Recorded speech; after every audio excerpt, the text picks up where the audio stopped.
बच्चों नमस्कार। आज हम आपकी सेकेंडरी क्लास का पेपर 1 एब्स्ट्रैक्ट अलजेब्रा शुरू करेंगे। एब्स्ट्रैक्ट अलजेब्रा में आपकी 5 यूनिट्स हैं। पहली यूनिट आपकी चालू होती है ग्रुप से, मतलब समूह से। समूह को शुरू करने के पहले हम इसकी बेसिक नॉलेज देंगे। बेसिक नॉलेज जैसे स्कूल लेवल से आप सेट्स के बारे में पढ़ते आ रहे हैं, जैसे set of natural numbers, set of natural numbers जिनको हम काउंट कर सकते हैं, 1 2 3 and so on. Infinite set है, इसलिए इनफाइनाइट है क्योंकि इसमें नंबर ऑफ मेंबर्स इनफाइनाइट है। अनंत चूँकि अवयव है इसलिए हम अनंत समुच्चय भी कहते हैं इसको। दूसरा सेट ऑफ इंटीजर्स, पहला वाला आपका प्राकृतिक संख्याओं का समुच्चय, ये दूसरा आपका पूर्णांकों का समुच्चय। सेट ऑफ इंटीजर्स जैसे आपको लिखते आए हैं -3 -2 -1 0 1 2 3 एटसेट्रा। इसी को हम शॉर्ट में लिखते हैं R0 +-1 +-2 +-3 एंड सो ऑन। ये भी इनफाइनाइट सेट है। सेट ऑफ रैशनल्स, परिमेय संख्याओं का समुच्चय। परिमेय में जैसे हम इसको डिनोट करें Q से, तो x such that x equal P/Q, where जहाँ की P और Q पूर्णांक हैं और Q 0 के बराबर नहीं है। अदरवाइज हो गया ये कि यदि हम Q यहाँ 0 हो जाए, Q यदि 0 हो गया यहाँ, तो समथिंग अपॉन 0 मतलब इनफाइनाइट। ओके, तो इसलिए समथिंग अपॉन 0 इनफाइनाइट, इसलिए Q जो है कोई नंबर नहीं है। ओके, तो यहाँ से आप देखेंगे कि हम n ले लेते हैं सेट ऑफ नेचुरल नंबर्स को, और सेट ऑफ इंटीजर्स को i ले लें हम, सेट ऑफ रैशनल्स को हम q ले रहे हैं। तब यहाँ आप देखिए कि जो भी नेचुरल नंबर्स हैं 1 2 3 एटसेट्रा, ये सभी यहाँ भी हैं, i में भी हैं। और यदि सभी इंटीजर्स को हम 1 से डिवाइड कर दें तो ये रैशनल के फॉर्म में मिल जाएगा, P/Q के फॉर्म में मिल जाएगा। ओके, तो जो भी इंटीजर्स हैं वो रैशनल्स भी है। इसके बाद आते हैं सेट ऑफ रियल्स पर। ये आपको बेसिक जानना बहुत ज़रूरी है। ग्रुप थ्योरी आप पढ़ेंगे तो पूरे एब्स्ट्रैक्ट अलजेब्रा में इन सेट्स की आवश्यकता होती है। Even up to last unit, जब तक आप फील्ड तक जाएंगे तब भी आपको इनकी आवश्यकता होगी। सेट ऑफ रियल्स, मान लीजिए संकेत हमने लिया R, x such that x equal A point B1 B2 and so on Vn, जहाँ की ये तो पूर्णांक है लेकिन bi मतलब B1 B2 Bn, इनको रिस्ट्रिक्ट करते हैं सेट 0 1 2 3 9 में। क्योंकि आपने देखा होगा रियल नंबर्स को आप जब पढ़ते हैं तो जैसे 2.503 है तो 2.503 नहीं पढ़ेंगे हम, 503 ही पढ़ेंगे। इसलिए चूँकि B1 B2 Bn इनका एग्जिस्टेंस अलग अलग होता है। इसके बाद देखिए आप यदि P को डिवाइड कर देंगे Q से तो रियल्स के फॉर्म में मिल जाएगा। तो जो भी रैशनल नंबर हैं वो रियल्स भी हैं। इसके बाद आते हैं सेट ऑफ कॉम्प्लेक्स नंबर और सेट ऑफ इमेजिनरी नंबर्स, परिमेय संख्याओं के समुच्चय पर या काल्पनिक संख्याओं का समुच्चय। संकेत मान लीजिए हम C लेते हैं, कैपिटल C, तो एक सेट है x such that x equal alpha ± i/बीटा। चूँकि ये i जो है आयोटा √(-1) है, तो वर्गमूल निकालते हैं, इसलिए हमेशा पेयर में आता है। जैसे अल्फा प्लस आई बीटा आएगा तो अल्फा माइनस आई बीटा भी आएगा। तो जहाँ की अल्फा और बीटा रियल नंबर्स हैं और आई जो है रूट ऑफ -1 है, तो अल्फा बीटा रियल नंबर है। हम जानते हैं कि शून्य भी रियल नंबर है। यदि हम बीटा को शून्य ले लें तो एक्स इक्वल क्या बचेगा, केवल अल्फा। तो इसका मतलब ये है कि जो भी रियल नंबर्स हैं वो सभी अधिकल्प संख्याएं भी हैं, कॉम्प्लेक्स नंबर भी हैं। मतलब जो भी वास्तविक संख्याएं हैं वो काल्पनिक भी हैं। इसके अलावा आपने देखा होगा सेट ऑफ इर्रेशनल्स,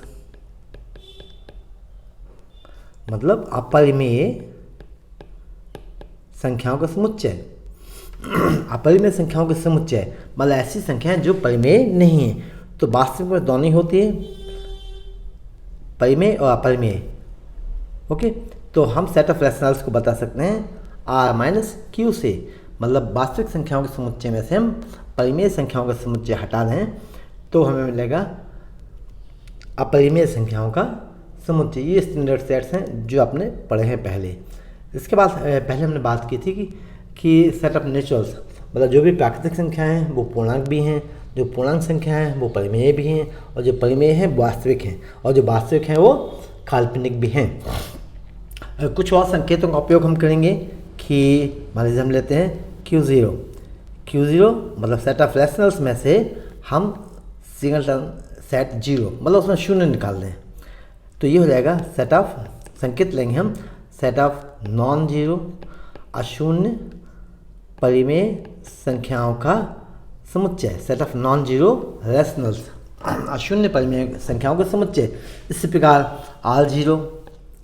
R0 मतलब वास्तविक में से हम केवल एक संख्या निकाल दें, शून्य। तो set of non zero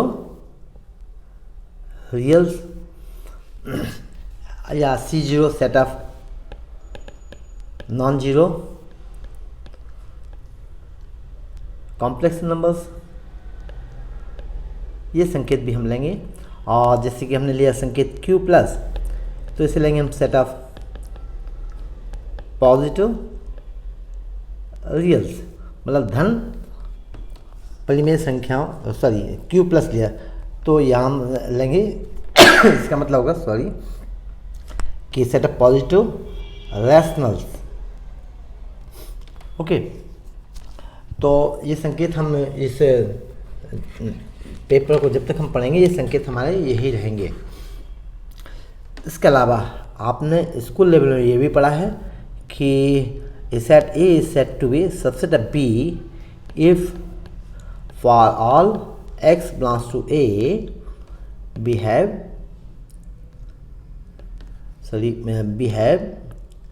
x belongs to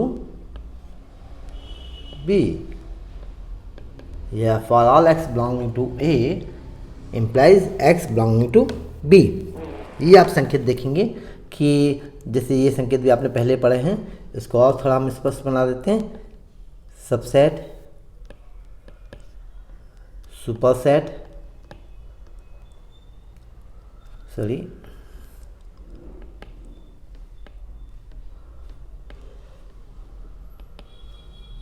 subset के लिए है और इसको उल्टा बना देते हैं तो ये सुपरसेट के लिए है, ये यूनियन ऑफ टू सेट्स के लिए है, ये इंटरसेक्शन ऑफ सेट्स के लिए है,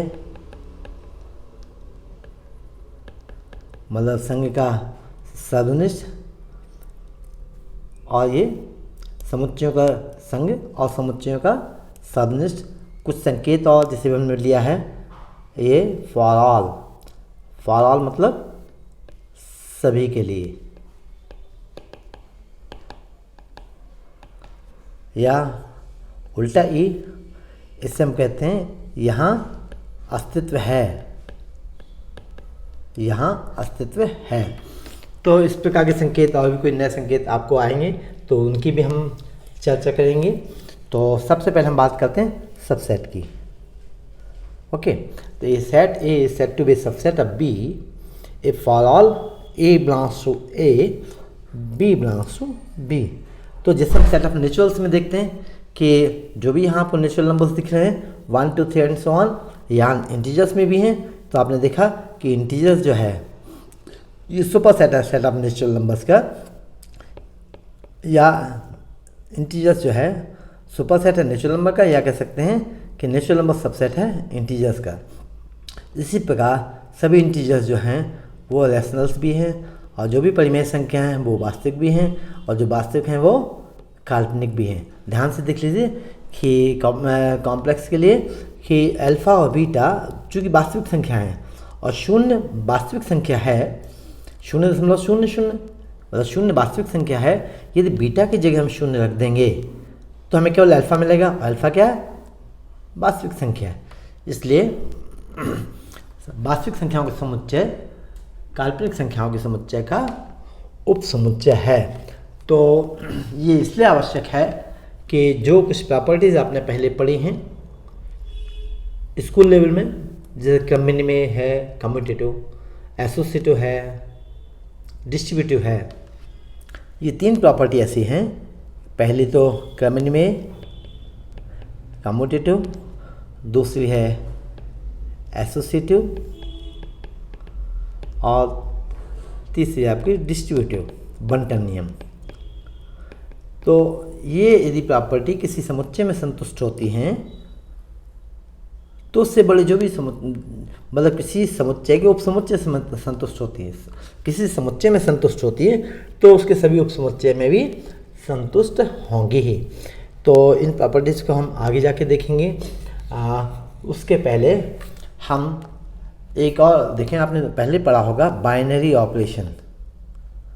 बाइनरी ऑपरेशन, बाइनरी से मतलब 2 से है, तो इसे हम कहते हैं द्विचर संक्रिया, 2 चरों के बीच की संक्रिया। तो हम इसको सिंपल भाषा में देखें कि यदि सभी x बिलोंग्स टू a के लिए और y बिलोंग्स टू a के लिए x composition y belongs to a। अब आप देखेंगे वो क्या है? कोई भी कंपोजिशन है। कंपोजिशन मतलब ऑपरेशन है ना, या इसको हम कह सकते हैं ऑपरेशन है। तो यदि किसी समुच्चय के 2 अवयवों के बीच में हम कोई ऑपरेशन लें और उसी समुच्चय का अवयव मिले तो हम कहेंगे कि जो ओ है ये बाइनरी ऑपरेशन है, द्विचर संक्रिया है। जैसे कि आप देखें कि for all A B belongs to N, natural numbers के लिए ना, we have A plus B belongs to N. मतलब यदि हम 2 प्राकृतिक संख्याएं लें और उनको जोड़ें तो निश्चित है आप जानते हैं एक प्राकृतिक संख्या मिलती है। तो जो एडिशन है ये बाइनरी ऑपरेशन है। कहाँ पर? Binary operation in N. इसी प्रकार for all A B belongs to N, A into B also belongs to N. यदि ए और बी को मल्टीप्लाई करेंगे तब भी, इसलिए ये भी बाइनरी ऑपरेशन है। हम ये देखते हैं कि for all A B belongs to N, जरूरी नहीं कि ए इंटू बी एन का मेंबर हो। So division is not a binary operation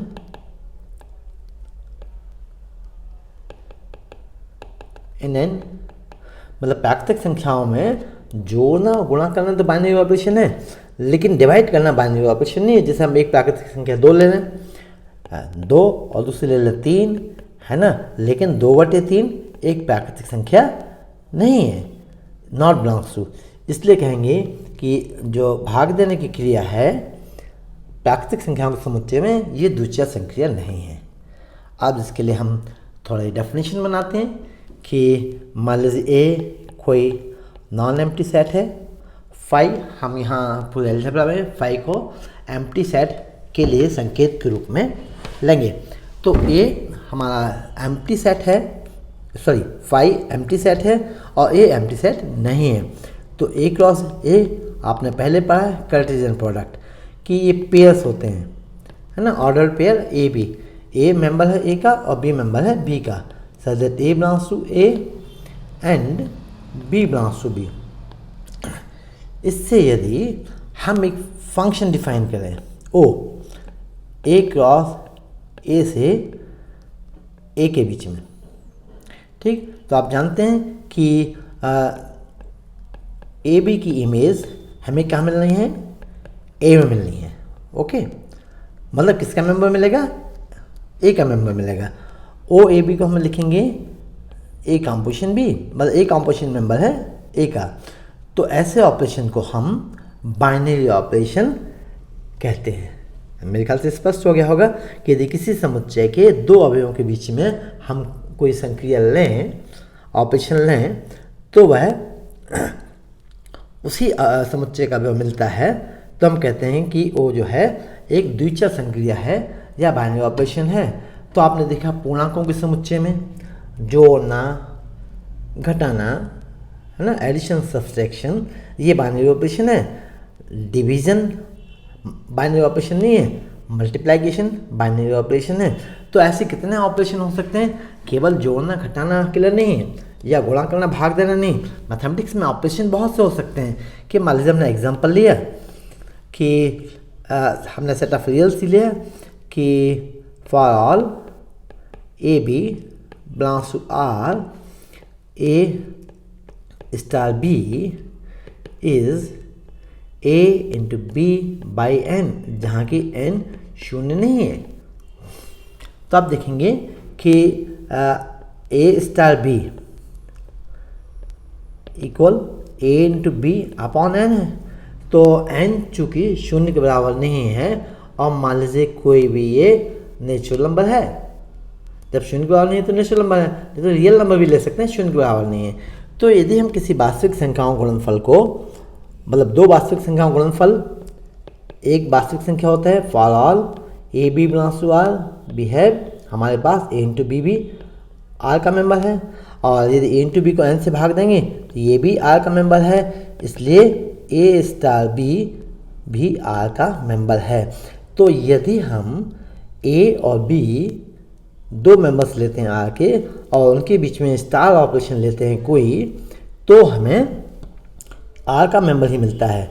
इसलिए जो स्टार ऑपरेशन है, star is a binary operation in are. यदि यही हम कहें कि बाइनरी ऑपरेशन के एन में है, एन में तो नहीं होगा, क्योंकि एन की जगह दो ले लें और प्राकृतिक संख्याओं सेट ऑफ नेचुरल्स में से हम दो नेचुरल नंबर को मल्टीप्लाई करें और 2 से डिवाइड करें, तो हमें नेचुरल नंबर, जरूरी नहीं कि नेचुरल नंबर मिले, यदि इवन नंबर होगा तो मिल जाएगा, नहीं तो नहीं मिलेगा। तो ऐसे हम कितने बाइनरी ऑपरेशन डिफाइन कर सकते हैं, इनफाइनाइट कर सकते हैं। जैसे हम कहें, इसका दूसरा एग्जांपल ले लेते हैं कि for all A B belongs to I, A star B is defined by A plus B minus 2।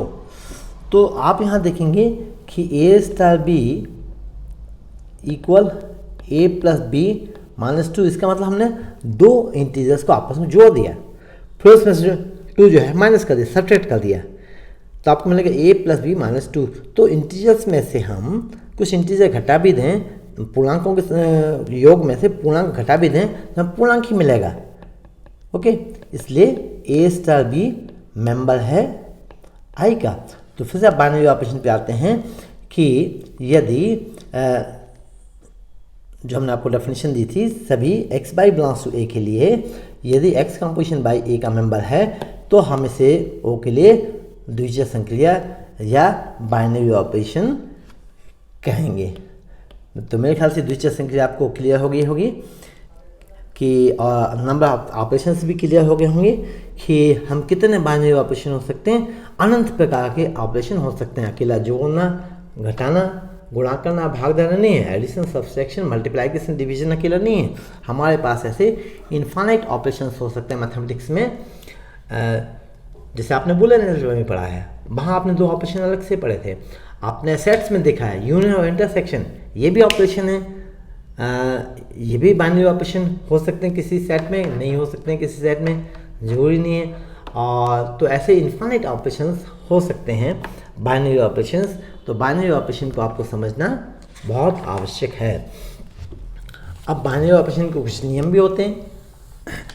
जैसे आपने स्कूल लेवल में भी पढ़ा होगा कि पहला आपका जैसे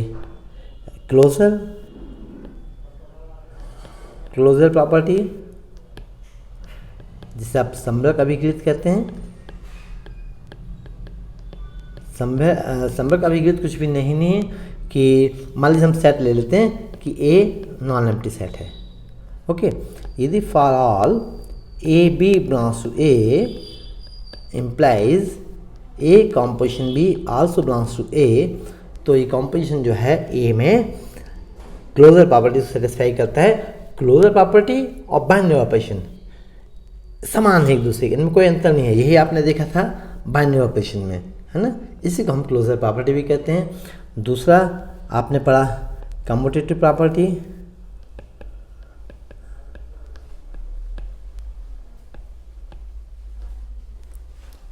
क्रम विनिमय नियम में आपने देखा कि if for all a comma b belongs to a, we have a composition b equal b composition a। यदि सभी a b belongs to a के लिए a composition b equal b composition a है, तो हम कहेंगे कि यह क्रम विनिमय नियम का पालन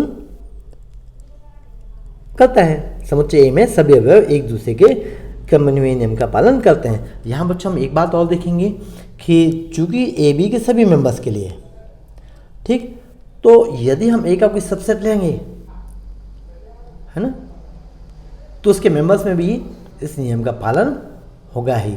इसी प्रकार एसोसिएटिव और डिस्ट्रीब्यूटिव है, उसके लिए हम देखेंगे। आपने देखा होगा क्रम विनिमय जरूरी नहीं कि हर जगह सेटिस्फाई हो।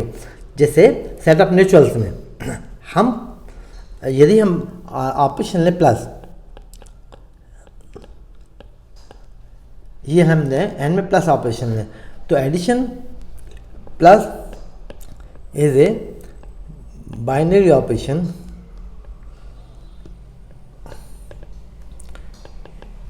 इन N and a plus b equal b plus a. लेकिन यहाँ सब्ट्रैक्शन जो है, घटाने की क्रिया जो है, यह बाइनरी ऑपरेशन नहीं है, क्योंकि a माइनस बी बराबर नहीं है b माइनस ए के। तो n में माइनस जो है सब्ट्रैक्शन है, ये बाइनरी ऑपरेशन नहीं है और क्रम विनिमय भी नहीं है। घटाने की क्रिया क्रम विनिमय पूर्णांक में भी नहीं है। इनफैक्ट घटाने की क्रिया कहीं भी क्रम विनिमय नहीं है, जबकि गुणा करने की क्रिया क्रम विनिमय है। इसकी डेली लाइफ में भी हम एग्जांपल बहुत से देख सकते हैं कि जैसे आप सॉक्स पहनते हैं और जूते पहनते हैं, मोजे पहने और जूते पहने आपने, तो एक प्रोसेस आपकी है। यदि हम इसी ऑपरेशन को उल्टे क्रम में लें कि पहले जूते पहन लें फिर मोजे पहने, तो ये क्रम विनिमय नहीं है बच्चों। तो क्रम विनिमय नियम जो बच्चों को पहले से लगाए तो हर जगह होता है, या एसोसिएटिव भी हर जगह होता है, ऐसा नहीं है। हम इसमें बहुत से एग्जांपल्स देखेंगे, जिससे आपने मैट्रिक्स थ्योरी पढ़ी होगी, है ना। आव्यूह में देखा होगा कि ए और बी यदि मैट्रिक्स हैं, मैट्रिक्स ऑफ प्रॉपर ऑर्डर, मान लीजिए n क्रॉस हैं, n क्रॉस n ऑर्डर है, तो आवश्यक नहीं है कि a into b equal b into a हो, है ना। In general a into b बराबर नहीं होगा b इंटू ए के, इन जनरल। ओके, तो ऐसी कई जगह हैं कि क्रम विनिमय नियम का पालन नहीं होता है। तीसरा देखेंगे आप associative property,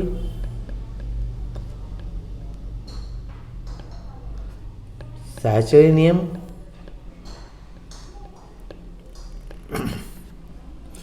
for all A B C belongs to a composition b composition c equal a composition b composition c, तो हम कहेंगे कि ए में सहचर्य नियम का पालन होता है। मतलब हम एक ऑपरेशन पहले बी और सी का ऑपरेशन ले लें, फिर इसके बाद हम ए के साथ इनका ऑपरेशन ले लें, या पहले ए और बी को आपस में ऑपरेट कर लें, फिर उसके साथ सी का ऑपरेशन ले लें। मतलब इनमें एसोसिएशन है कि ऐसे क्रम में ऑपरेशन लेने से इनमें कोई अंतर नहीं आता है। इसके अलावा आपने डिस्ट्रीब्यूटिव प्रॉपर्टी भी पढ़ी हुई है, बंटन नियम। आज के लेक्चर में हम आपके सभी जो पहले आपने पढ़ा है उसको हम रिकॉल करेंगे। Distributive property, if for all A B C belongs to A, if A composition B, अब एक अब दूसरा कंपोजिशन ऑपरेशन ले लीजिए, मान लीजिए star c equal a composition B star A composition सी। मतलब ए जो है डिस्ट्रीब्यूट हो रहा है बी और सी में, जिससे हम कहते हैं लेफ्ट डिस्ट्रीब्यूटिव प्रॉपर्टी।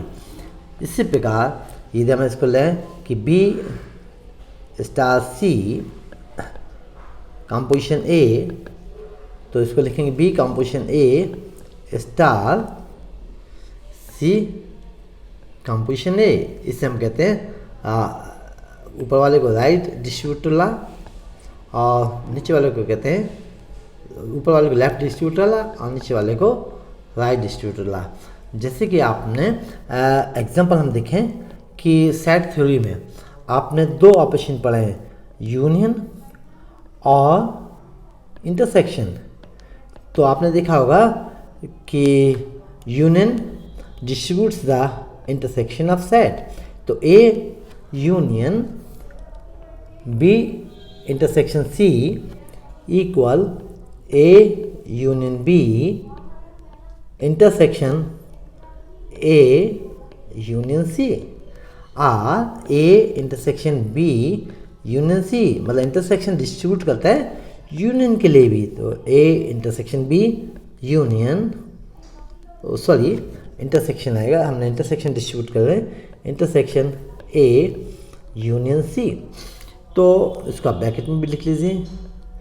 तो यूनियन डिस्ट्रीब्यूट करता है इंटरसेक्शन के लिए और इंटरसेक्शन डिस्ट्रीब्यूट करता है यूनियन के लिए। ये आपने बुलेन में पढ़ा है। मतलब डिस्ट्रीब्यूटिव प्रॉपर्टी के लिए आपके लिए दो बाइनरी ऑपरेशन की आवश्यकता होगी।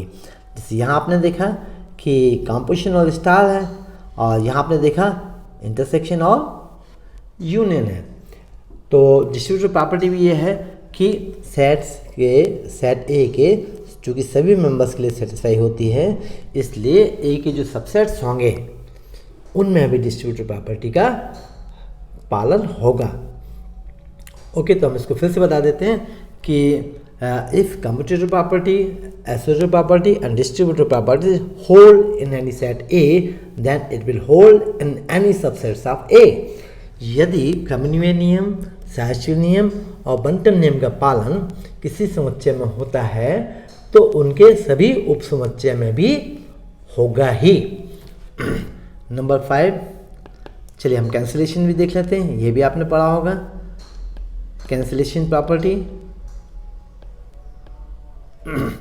कि if for all A B c in a belonging to a और इन ए बी सी सभी मेंबर्स के लिए a composition b composition c, इसको हम एक काम करते हैं कि डिस्ट्रीब्यूटिव के सेंस में लेते हैं कि ए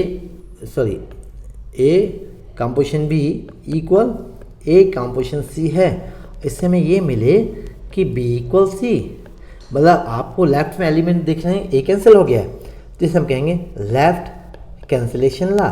इसी प्रकार बी कंपोजिशन ए इम्प्लाइज सी कंपोजिशन ए इम्प्लाइज बी इक्वल सी, इसे हम कहेंगे राइट कैंसिलेशन ला।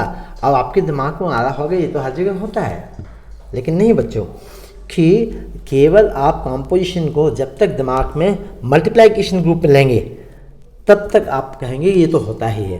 लेकिन पहले भी मैंने आपको बताया कि जो ऑपरेशन है, बाइनरी ऑपरेशन है, ये मल्टीप्लिकेशन, एडिशन, डिवीज़न अकेला नहीं है, बहुत से इनफाइनाइट ऑपरेशंस हो सकते हैं।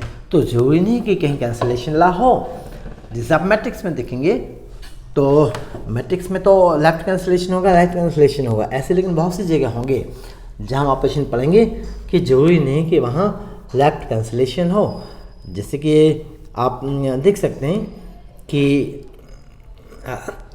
हम यदि कोई ऑपरेशन डिफाइन कर सकते हैं कि चलो एग्जांपल लेते हैं जहाँ नहीं होता है कि हमने ए कंपोजिशन बी लिया, ए plus B minus 2a।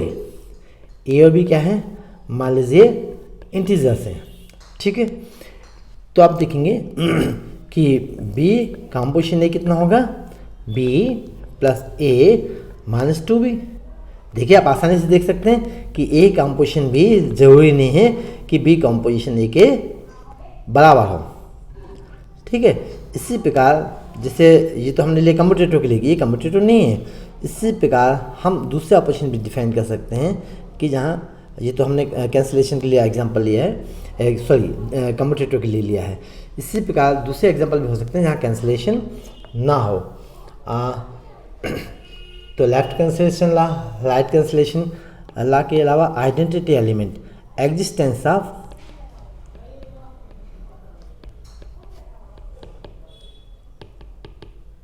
Identity elements. तो आइडेंटिटी हर ऑपरेशन के लिए आइडेंटिटी अलग अलग होगी। जैसे हम कहें for all A belongs to a, यदि ए कंपोजिशन ए इक्वल ए है तो हम कहेंगे e is the identity element of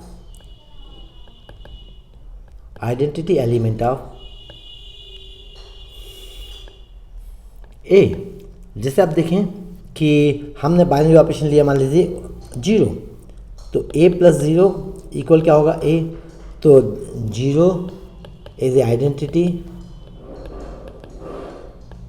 for positive operation, okay, positive binary operation. इसी प्रकार a into 1 equal a, 1 is identity for multiplication operation etcetera. तो जैसे हम कहें कि स्टार ऑपरेशन है, एग्जांपल लिया कि ए star p equal a into p by 3 for all A b belonging to reals ले लीजिए आप, ओके। तो अब इसके लिए आइडेंटिटी क्या है हमें नहीं मालूम, तो हमने कहा ए स्टार इक्वल कितना होगा, ए होगा ना, लेकिन क्योंकि ई आइडेंटिटी हमने माना ई आइडेंटिटी है, so this implies a into e by 3 equal a. यदि हम कैंसिलेशन अप्लाई करेंगे इसको ए इंटू 1 लिख सकते हैं, या इसको बाई सम ऑपरेशन, ये हुआ 3a इम्प्लाइज ई इक्वल 3। तो इसके लिए आइडेंटिटी कितना हो गया, ई इक्वल 3 हो गया। किसके लिए, स्टार ऑपरेशन के लिए। आप चेक कर सकते हैं, चेक करने के लिए जैसे a star 3 equal a into 3 by 3, तो क्या मिला आपको, ए मिला। इसलिए जो 3 है स्टार ऑपरेशन के लिए आइडेंटिटी एलिमेंट है। तो बच्चों हम ये बताना चाहते हैं कि जैसे 0 है एडिटिव आइडेंटिटी है, 1 जो है मल्टीप्लिकेटिव आइडेंटिटी है, तो अलग अलग ऑपरेशन के लिए अलग अलग आइडेंटिटी होगी। इसी प्रकार इन्वर्स भी होगा कि एग्जिस्टेंस ऑफ इन्वर्स, अभी हम इसको ना एडिटिव इन्वर्स कह रहे हैं ना मल्टीप्लिकेटिव इन्वर्स कह रहे हैं। क्यों, क्योंकि ऑपरेशन अलग अलग ऑपरेशन के लिए अलग अलग तरीके से इन्वर्स होगा। जैसे इफ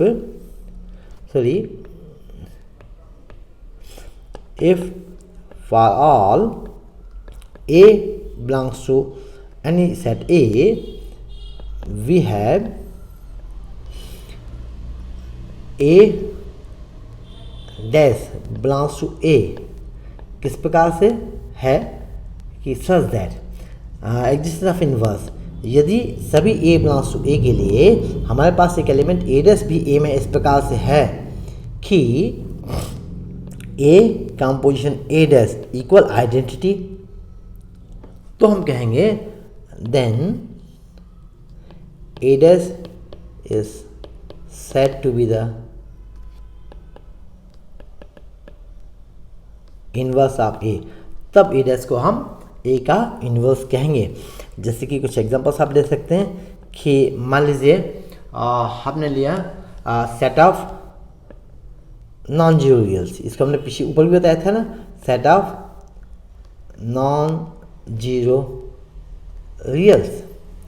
ओके, तो हम कोई भी वास्तविक संख्या लें कि a बिलोंग्स टू ईच इसलिए कह रहे हैं, हम प्रत्येक कह रहे हैं, मतलब फॉर ऑल नहीं कह रहे हैं, क्योंकि प्रत्येक एलिमेंट के लिए, प्रत्येक अशून्य वास्तविक संख्याओं के लिए यहाँ एक अशून्य वास्तविक संख्या 1/a आर में होगी, क्योंकि सभी के लिए एक समान तो नहीं होगा इन्वर्स, अलग अलग संख्या का अलग अलग इन्वर्स होगा। यदि हम कोई नंबर लेते हैं तो उसका जो इन्वर्स होगा वो भी अलग होगा, कोई ए नंबर अलग है, बी नंबर अलग है, तो उसके इन्वर्स भी अलग होंगे। तो to each a belongs to R0 there is 1/a belongs to R0 such that a into 1/a equal 1। 1 क्या है बच्चों? मल्टीप्लाइकेटिव आइडेंटिटी है। तो यहाँ आपने देखा कि a composition a dash equally 1 जो है मल्टीप्लाइकेटिव आइडेंटिटी है और a डैश जो है वो इन्वर्स है। तो यहाँ आपका हुआ कि इन्वर्स जो है, थोड़ा बड़ा से लिख देते कि 1/a a का इन्वर्स है। इसी प्रकार यदि हम बात करें कि एडिशन की बात करें तो for all a belongs to, मान लीजिए हम सेट ऑफ इंटीजर्स ले लेते हैं, सेट ऑफ इंटीजर्स फिर से रिकॉल कर देते हैं, 0 + -1 + -2 एंड सो ऑन। तो यहाँ भी हम फॉर ऑल ले लेते हैं कि इसको हम रब कर देते हैं a belongs to i। So यहाँ आप देखेंगे कि फॉर ऑल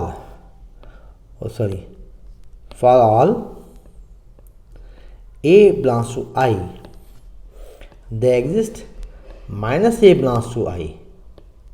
अब देखिए फिर हमने यहाँ फॉर ऑल लिखा है, जबकि प्रत्येक a के लिए -a अलग अलग होगा, इसलिए हमें क्या लिखना चाहिए बच्चों यहाँ पर? To each. ओके, तो यहाँ हम लिख देते हैं टू ईच, मतलब प्रत्येक a बिलोंग्स टू i के लिए यहाँ एक -ai में इस प्रकार से होगा, सच that a plus -a equal 0। इसका मतलब -a में यदि हम a जोड़ेंगे तो 0 मिल जाएगा। So therefore -a is the additive inverse of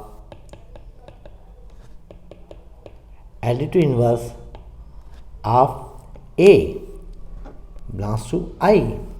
मतलब a चूँकि पूर्णांक है तो उसका योगात्मक प्रतिलोम, आप बच्चों बहुत ध्यान से हमें एब्स्ट्रैक्ट अलजेब्रा पढ़ना है कि हमारे दिमाग में प्रतिलोम का मतलब होता है कि a का प्रतिलोम 1/a है ना, ऐसा नहीं होना चाहिए।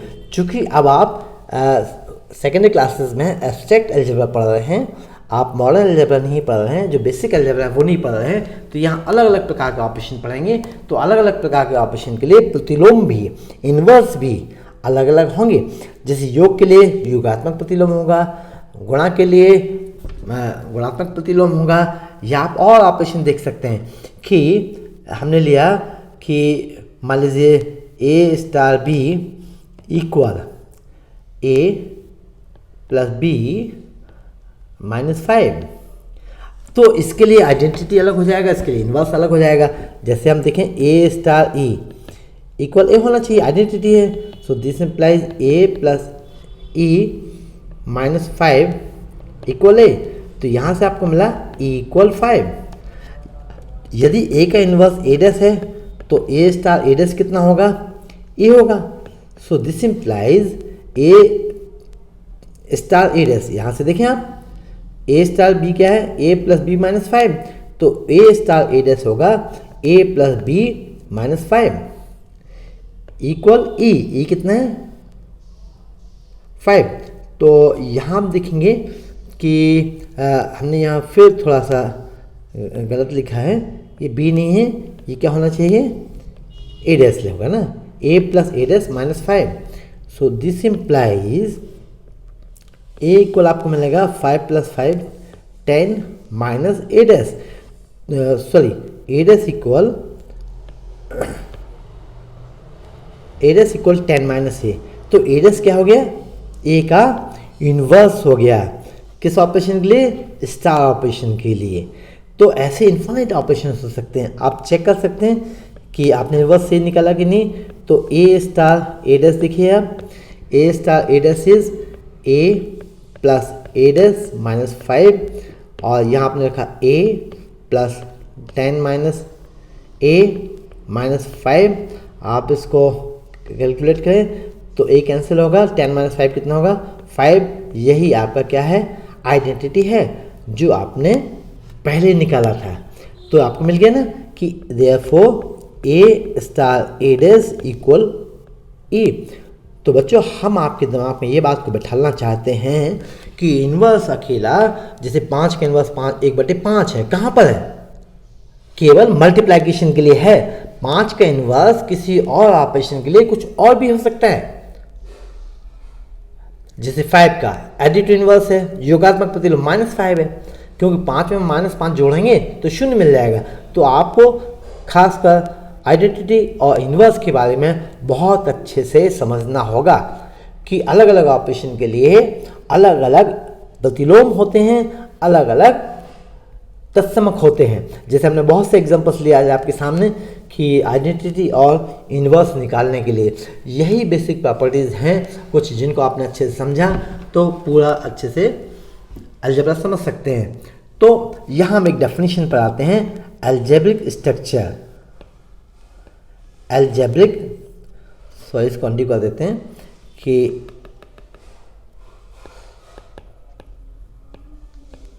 अलजेब्रिक स्ट्रक्चर, बीजगणितीय संरचना।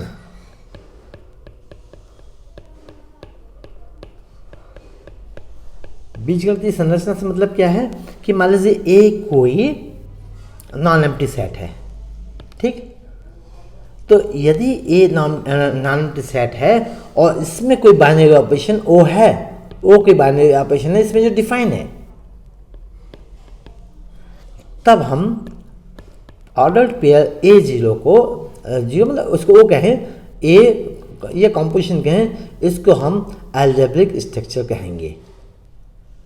ओके, फिर से समझ लीजिए, एक डेफिनेशन फॉर्म में, डेफिनेशन फॉर्म में हम कैसे कहेंगे, if A non empty set A equipped with a binary operation O, then A order pair A comma 0 is set to be an algebraic structure. यदि किसी अलिखित समुच्चय O में एक बाइनरी ऑपरेशन, कम से कम एक बाइनरी ऑपरेशन, मतलब एक से अधिक बाइनरी ऑपरेशन भी हो सकते हैं, तब इसे हम AO को अलजेब्रिक स्ट्रक्चर कहेंगे। जैसे कि n प्लस, ये अलजेब्रिक स्ट्रक्चर है, जबकि n माइनस ये अलजेब्रिक स्ट्रक्चर नहीं है, क्योंकि इसमें सबसेक्शन डिफाइन नहीं है, या n डिवीज़न ये अलजेब्रिक स्ट्रक्चर नहीं है। n मल्टीप्लिकेशन, जैसे हम ले लें कि मान लीजिए, सॉरी, n मल्टीप्लिकेशन, थोड़ा ये शॉर्ट हो गया, तो n मल्टीप्लिकेशन ये बाइनरी अलजेब्रिक स्ट्रक्चर है, क्योंकि मल्टीप्लिकेशन इसमें बाइनरी ऑपरेशन है। ओके, थैंक यू मुझे बच्चों।